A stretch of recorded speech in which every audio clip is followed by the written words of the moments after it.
मसाजोगचे सरपंच संतोष देशमुख यांच्या हत्या प्रकरणासंदर्भात नेवासा तालुक्याचे आमदार विठ्ठलराव लंघे यांच्या शिरस गावात ग्रामस्थांच्या वतीनं कडकडीत बंद ठेवत हत्येचा जाहीर निषेध केला गेला।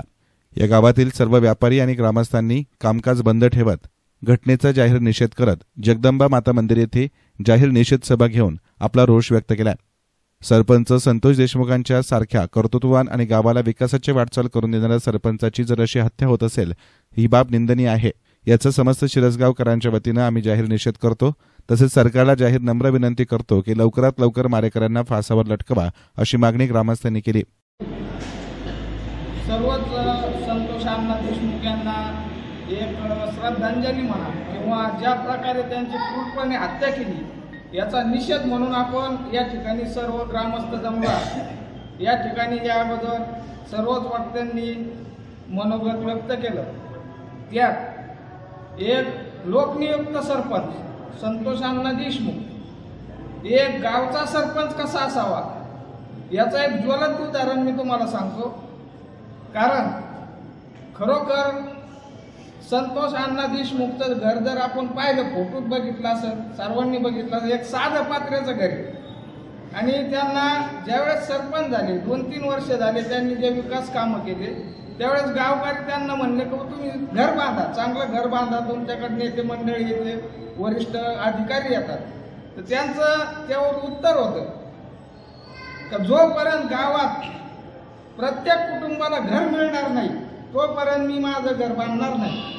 अशा प्रकारे एक गावचा सरपंच कसा असावा याचं एक ज्वलंत उदाहरण संतोष अण्णा देशमुख। आणि अशा माणसाची जर अशी निर्गुणपणे तुम्ही साधा कुत्र्याला दगड जर मारला ते जर इवळलं तर आपल्या मनाला थोडं दुःख होतं का जास्त दगड लागला।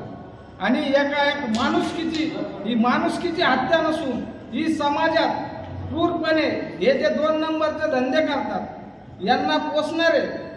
आणि मी आभार मानतो बीड जिल्ह्यातील काही नेत्यांचं, ते आपल्याला राजकारणाचा विषय नाही इथं, ज्यांनी खरोखर सरकारमध्ये आहे पण त्यांनी त्यांच्या विरोधात जो आवाज उठवला त्यात सुरेश अण्णा धस असतील, सोळुंके साहेब असतील, सर्वच जे कोणी असतील, तर त्या निमित्ताने मी एवढीच विनंती करतो, सुरेश अण्णा धसांच्या भाषेत जर बोलायचं ठरलं, जोपर्यंत आकाचे आका यांच्यावर 302 खुनाचा गुन्हा दाखल होऊन त्यांच्यावर जोपर्यंत त्यांना शिक्षा होत नाही तोपर्यंत आपण स्वस्थ बसणार नाही, एवढं मी शिरसगाव ग्रामस्थांच्या वतीने विनंती करतो।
तुमच्या याच्यात पडणार नाही राजकारण, ते म्हणे घाणेरडा विषय, हे एखादा सर्वसामान्य चांगला माणूस याच्यात येणार नाही। ही परिस्थिती डॉक्टर बाबासाहेब आंबेडकरांनी कॉन्स्टिट्यूशन लिहून दिलेले, याच्यामध्ये हे भविष्यासाठी खूप वाईट परिस्थिती आहे। सर्वसामान्य माणसं राजकीय पुढाऱ्यांकडे नीट बघत नाही आणि तुमचं राजकारण हे नको म्हणतायत। ही परिस्थिती वाईट आहे। उद्या तुमचे कॉन्ट्रॅक्टदार ते तुमचे चालवणार आहेत का? देश तुम्ही चालवणार आहेत का? ही परिस्थिती तुम्हाला शिकलेले लोक नको आहेत का राजकारणात? तुम्हाला चांगले माणसं नको आहेत का? हे आपला निषेध हा तुम्ही प्रशासनापर्यंत पोहोचला पाहिजे। आज शिरसगाव बंद आहे, उद्या जर या लोकांना शिक्षा झाली नाही, त्याच्यामध्ये जे चार्जशीट आहे त्याच्यामध्ये तुम्ही बारकाईने बघितलं, त्यांना पळवाटा दिलेला आहे. याच्यातला जर ते चांगला अभ्यास केला, ही सुप्रीम कोर्टापर्यंत केस गेली ना, त्याच्यात पळवाटा सुद्धा. या लोकांना जोपर्यंत फाशी होत नाही तोपर्यंत हा निषेध आपण नुसता नोंदून चालणार नाही. याचा आवाज आपण तालुक्याच्या ठिकाणी नव्हे तर आपण महाराष्ट्रभर मुंबईपर्यंत गाजू आणि त्या लोकांना फाशी दिल्याशिवाय आपण गप्प बसणार नाही. आपण सर्वजण अशी मूठ बांधली, ही अशीच आपली एकता चांगली ठेवा. त्याच्याने काय होणार आहे, उद्याचं भविष्यात आपलं चांगलं राहणार आहे.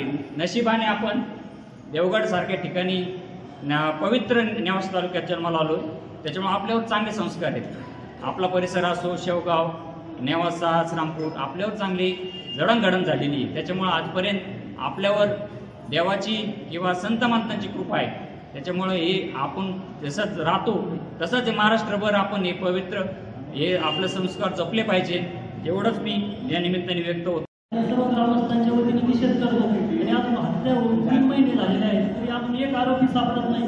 हे शासनाच्या बाबा आहे, तरी या गोष्टीची शासनाने गंभीर्याने दखल घेतली पाहिजे आणि लवकरात लवकर हा जो आरोपी आहे राहिला त्याला अटक झाली पाहिजे आणि या सर्व आरोपींना फाशीची शिक्षा झाली पाहिजे अशी सर्व आपल्या शिरसगाव ग्रामस्थांच्या वतीने निषेध व्यक्त करतो. 2 शब्द सांगतो. या प्रसंगी ग्रामस्थांनी पोलीस निरीक्षक धनंजय जाधव यांना संपर्क साधत मत्स्यजोग घटनेबाबत फोनवरून निषेध व्यक्त केला. एसएन मीडियासाठी प्रतिनिधी मंगेश निकम, नेवासा.